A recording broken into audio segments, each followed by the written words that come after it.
One of the most common experiences in the physical therapy profession is burnout. If you're in the field, you have probably felt it, or you definitely have known a colleague, a classmate, someone that has felt it. And what's crazy is that most people get into the profession because they're passionate about it. So it's really wild that this extremely passionate thing turns into burnout very, very quickly. So in today's video, I want to go over 5 ways that we can avoid burnout so that we can start to bring that passion back, start feeling more fulfilled again, and start getting our patients and clients better results. The first way to avoid burnout is to prioritize your personal development. Now, we're all in the field, in the profession of helping others. But here's the thing. You can't truly help others until you first help yourself. When you get to a point where you have actually helped yourself and put yourself in a good state, you will be able to provide better care, provide better resources, and to provide better treatments for your patients and clients.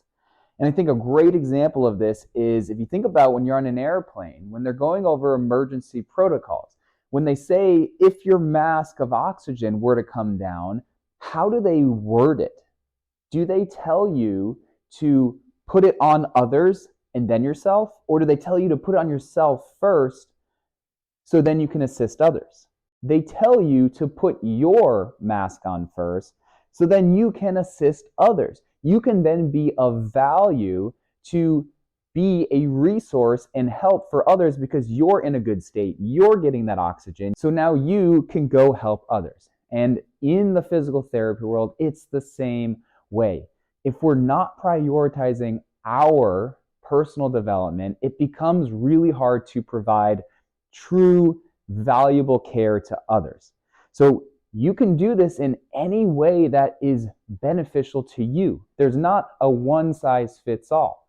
You may find value in reading and taking courses and going on a vacation, going on a walk, meditating, whatever you need to do. You need to make sure that you are prioritizing you before you help others. The second way to avoid burnout is to make sure that you are learning something new every day. Because the truth is, all of us are either growing or dying. You can look at this in anything, in your personal life, in your relationships, in your business, in your schooling, wherever you are, you're either succeeding or you're not. So choose the path of success. And when it comes to learning something new, I find that a lot of people have a negative connotation to learning because they went to undergrad and then they got their physical therapy degree. So there's a lot of school, but school is not the same as learning. You went to school to get the credentials. Now is the fun time. Now is when you need to learn what can set you apart, what can provide more value, what can keep the burnout away, which is what learning does. Learning is going to help stimulate growth. When you are in a growth mindset, you are not going to be burnt out. You're going to be using the new things you're using. You're going to be applying them. And that new is going to start to stimulate and get you out of that boredom, get you out of that old routine that is ultimately drawing you towards the burnout. So whether this is professional development in the physical therapy world or something new, such as the guitar or some sort of musical instrument, stimulate learning every single day so you can avoid the burnout. Now, if you need suggestions on a professional development course within the physical therapy world, I am definitely biased towards the Performance Redefined course. I will leave the link below so you can learn all the details about the course. The third way to avoid burnout is to provide value. What I'm talking about is providing value during your sessions with your patients or clients. Don't just provide sessions, provide value. And what I mean is we need to provide tools for our patients and clients to actually learn. They are there because they're in some sort of pain or dysfunction. Value is when you give them tools and strategies so they know how to not only temporarily get out of that pain or dysfunction, but to learn a new pattern that's pain-free. And the only way you can do that is with value. And I promise, if you are getting someone to learn how to live pain-free because you are providing and adding value to them, you will not have burnout. You will feel grateful for the opportunity that you have had to do that. So a simple tool that you can use during your treatments is to provide your patients or clients with checklists. Now, this is something that I do that will bring a lot of value for that patient or client. So when I say checklist, I'm talking about specific steps they need to go through when they're following the exercise. But it's not just the exercise execution. It's also, how am I putting it so they can understand it? It's also getting them to understand right versus wrong, where they should feel it, where they shouldn't feel it, right? The normal way is just telling someone how to do an exercise.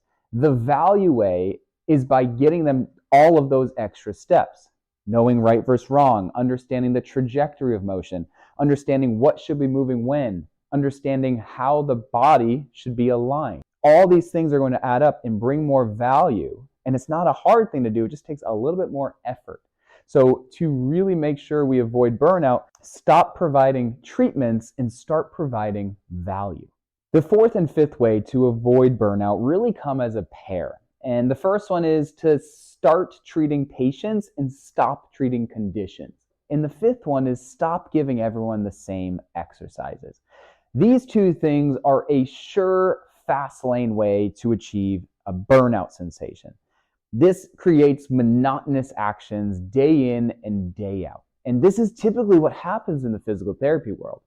Usually, a common scenario is someone comes in, you do their assessment, they might have low back pain. From their assessment that you just took and took your time and effort in really understanding what was going on, you then divert to treating the condition, low back pain, instead of treating the patient. Treating the condition then brings you to a protocol, your own protocol or one that you have been following to treat low back pain.